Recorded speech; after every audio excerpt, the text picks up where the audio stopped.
buki may nakaw lebu na kiyala ti lebu au samorong tunga en radio Fiji 1 nando may biti na po ang ganbiyan yato Binaka beyaw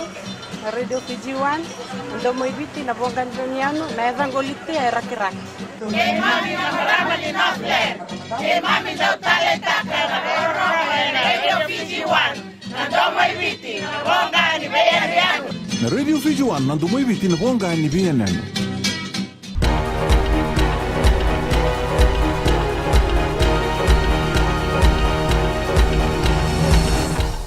Ni sambulu binaka, se koyongo na bagaleleka ni nonda tukutuku. Me baka ni senge mate ni ngauna bebiti, me bagaitabi na kena timi ni rakabi na Olympics. Sa baka utakina na bagalinu binaka, na buku ibiti, olai sinia tuitumbo na minista ngaraba nangito, na nonda banua. Sa bonga beratona dorobo, dua na singa ni bagabagarau. Ni mber ni ratona sa sangataka na kula ni ibiti, me baka baka nama tatukina, ena ngaunongo ena non rawatarong bunga na linubanua era tukuna ni ranuinde na kena rawati na koula mai na ragabi lewe abitu obiti na sotaba na timi ni Brazil, Argentina ke USA ena buki lulu ke na lotu levu kele tiku ena wabu mai malau elambasa ena ngaunongo na wanga na Interlink Equality me wabandoka na suka kina matani tu o Netherlands ado mai na parombuka na wangongo kama usana rautani tolu sabu tolu ndul na tani suka na keni matai mebaka ukibono tani eni wasiwase ni musu ngo rawati ene ngangi melambasa walu sabu ndul na tani suka ene mbak sauti ka bolle kani suka kede rawati ngo baka kivalangi ene yanga merndike bito tol na ngone merawani laurai ka bandita aki se tawir tigo na mate na kensa se senga ana noni sala o taholo kami ka tawya butaka na sasanga ni walk strong kids Fiji ka dakadaka bibolekati ke irna ngone ka sa tigo beira na manumanu ni kensa ena nona positiko en FBC TV for the record en mbongi kayo kami ni lebu na ngone rawa ni rambula mai na mate na kensa ke baka merantikebi tutolo rota ni tolu sanga bulu na kisi ni mate ni kensa enda ulaurai beir na ngone ena beyambaki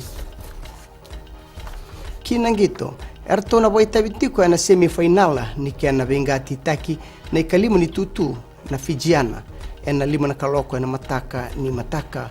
ngoni oti na nondotua andruka be Great Britain ena kai rua sambul ka ono ke bitu ena sotsota ni quarter finala ena mataka ndendai Australia na sotabi Canada eni matai ni semifinala ka rauna bengali suminiwai eni karuni semifinala o New Zealand ke Great Britain New Zealand ya wanruka USA en lima ke senga en quarter finala be mama ni lima na mataka tigi buna semifinala nimbera ni na sarabi na tini na kaloko na finala Glenn Cabell na nonda ndauvana toka ni ka rua sangabul ni tutu nioti na nona rawata ono sangul kabitu Ruko Winston Hill na nonda mata na beibadu ene wasiwase na ono sangul kadhiwa na kilukaramu vei la Demir Magan mai amenia Manuel Tulo toka ni kalimu ni tutu na kena bengati takina labeti ni lima sangabul ka ono na kilukaramu saliu toka na ngaunongo o USA ene tuba ni metali mai dhabekiri na boleleka ni no andai tukutuku na numutiko na Radio Fiji 1 ke Nambula FM ngai rongoda kina na matata ni tukutuku ni mataka ni bogadeng binaka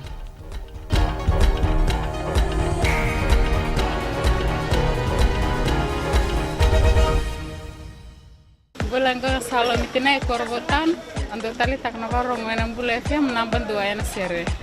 golbina gua saukuru todo tali tak na Nambula FM nimbula narango labinia to keni korro na kasi ando bakro ngai Nambula FM namban dua na sere bola binaka ya makereta menandi